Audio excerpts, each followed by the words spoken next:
सर्वसामान्यांच्या हक्काचा आवाज जागर जनस्थान।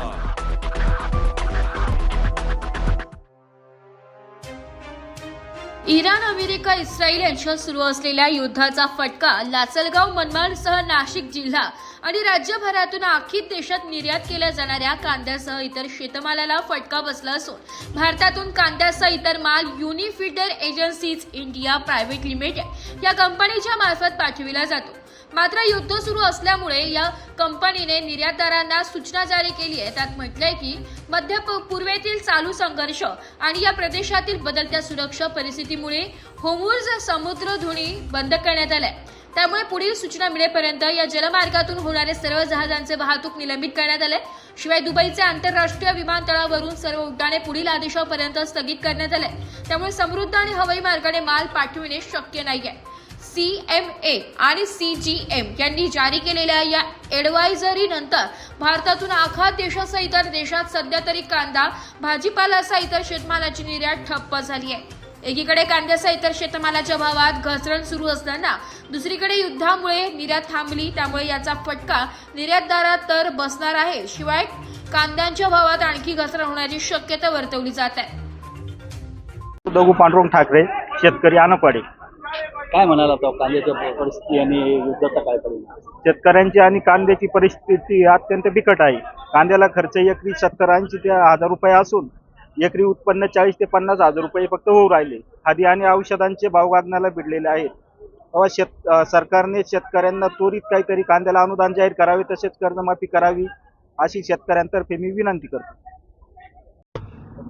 भारतातून आपला नाशिक जिल्ह्यातून कुठे कुठे कांदा एक्सपोर्ट होतो आणि आता काय परिस्थिती युद्धामुळे? भारतातून मुख्यतः गल्फ कंट्रीजमध्ये मोठ्या प्रमाणात कांदा निर्यात होतो। त्याच्यानंतर आपलं सिंगापूर, मलेशिया वगैरे, कोलंबो इतर जात असतो। पण सध्या आता जे गल्फ कंट्रीमध्ये जे संकट उभारलंय त्याच्यामुळे कांद्याच्या निर्यातीला थोडा ब्रेक लागला आहे आणि ती अडचण येणार आहे कांद्या उत्पादकांना आणि व्यापाऱ्यांना सुद्धा। कांदा व्यापाऱ्यांचे पण मोठ्या प्रमाणात पैसे अडकलेले असतात आणि रोटेशनमध्ये चाललेल्या असतात गोष्टी।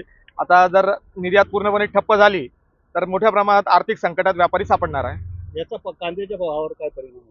डेफिनेटली कांद्याच्या भावावर परिणाम होणार आहे, आमच्या खरेदीमध्ये परिणाम होणार आहे आणि माल जर जातच नसेल तर ते घेऊन करायचा काय, तो मोठा प्रश्न आज व्यापाऱ्यांपुढे उभा राहिलेला आहे। काय म्हणाला युद्धाचा परिणाम कांदा निर्यातीवर काय झाला आहे?